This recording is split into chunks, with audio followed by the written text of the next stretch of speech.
robust reinforcing effects, so they self-administered a lot of heroin and very little placebo. Compared to heroin, intravenous Suboxone was self-administered significantly less. And compared to Subutex, intravenous Suboxone was self-administered significantly less as well. These are data that show you the effects of the maintenance dose condition. So these are when participants were maintained on 2 milligrams of Subutex, 8 and 24. And the arrows indicate significant differences between the two comparisons. So you can see the general pattern is that participants are self-administering less drug when they're maintained on higher doses of sublingual Subutex. These are data showing ratings of drug liking. So they don't like placebo that much. They really don't like naloxone. It's precipitating withdrawal in this situation. They like heroin. They like intravenous Suboxone significantly less than heroin. And intravenous buprenorphine is not very different from heroin. Overall, when we compared these doses of Suboxone with Subutex, there was a significant difference. They also reported the significantly less willingness to take the drug again when they received intravenous Suboxone compared to heroin. And intravenous Suboxone was significantly different from Subutex. So although intravenous buprenorphine does have abuse liability, that was very clear, I think, from the data, it is less than intravenous buprenorphine alone or heroin. So they were less likely to self-administer it. They experienced less positive subjective effects with intravenous Suboxone, and they reported less money for it. They reported that they would pay less money for it. The thing that was quite interesting that I didn't really show you or don't have time to show you today was that intravenous Suboxone actually did not precipitate withdrawal under these conditions. So it blunts the positive reinforcing and subjective effects of the buprenorphine, but the combination did not precipitate withdrawal. So in addition, we found that the abuse liability of intravenous buprenorphine was similar to that of heroin, and that higher buprenorphine maintenance doses were more effective in reducing intravenous injection than lower doses. So I feel that these data support the notion that the combination product has a lower abuse liability compared with buprenorphine and heroin in buprenorphine-dependent injectors. So it seems that buprenorphine naloxone is a good option for first-line treatment of opioid dependence because it's safe and effective when taken sublingually, and it's less likely to be abused.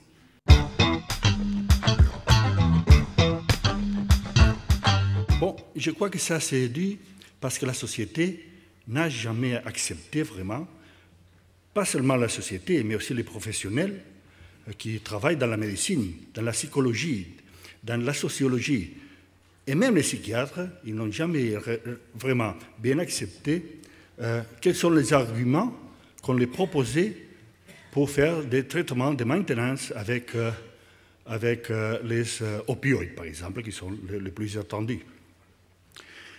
Et ça a été seulement quand le sida a resté sans contrôle qu'on nous a permis d'appliquer la théorie qui disait que ces malades avaient besoin de la méthadone, par exemple, pas seulement parce qu'ils étaient criminels et comme ça on pouvait les effacer de la surface visible de la société et les déposer dans un parking, mais parce qu'ils avaient besoin de ces médicaments.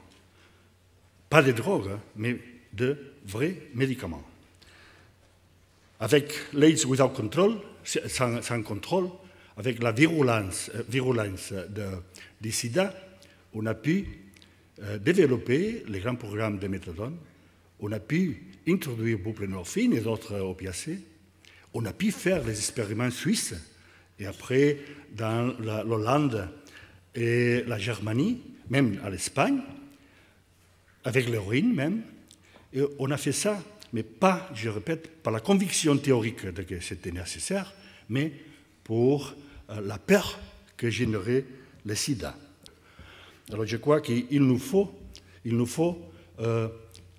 chercher dans les théories présentes pour voir quelle est la théorie plus aimable, plus aimable pour être acceptée pour la société et notre politicien.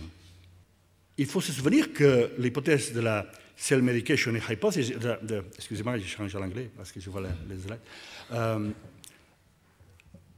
L'hypothèse de la automédication, c'est une hypothèse à l'origine psychoanalytique. C'est Katzian qui l'a formulée, qui l'a reformulée, en fait, dans les années 80 du siècle XX. Il était emeritus, professeur de psychanalyse à Harvard Medical School. Alors, il a formulé l'addiction comme une vulnérabilité du self. Qu'est-ce qu'il dit l'hypothèse de l'automédication? Elle dit que peut-être ce sont des hypothèses, peut-être il y a une dysrégulation à différents niveaux dans les systèmes de neurotransmetteurs et neuromodulateurs dans les systèmes nerveux central, les systèmes nerveux central. Ça, c'est la première ligne d'attaque, la première ligne de recherche de cette hypothèse. La seconde ligne, c'est la maladie mentale, c'est un prédisposant très important. La maladie mentale rend vulnérable aux malades pour les drogues. Alors, s'il y a quelqu'un qui a une maladie mentale, la possibilité qu'il prenne drogue, ça augmente beaucoup, beaucoup, beaucoup. Et nous savons que ça, c'est vrai.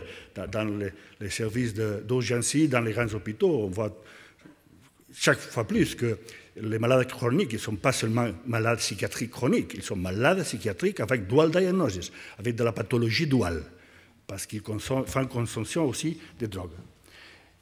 Et finalement, la troisième voie de recherche, c'est que peut-être il y a une vulnérabilité dans le système nerveux dans les individus normaux. C'est-à-dire, ils n'ont pas un problème au niveau central, ils n'ont pas un problème de neurotransmetteurs au niveau central, ils n'ont pas une maladie psychiatrique qui prédispose à la consommation de drogues, ils sont normaux.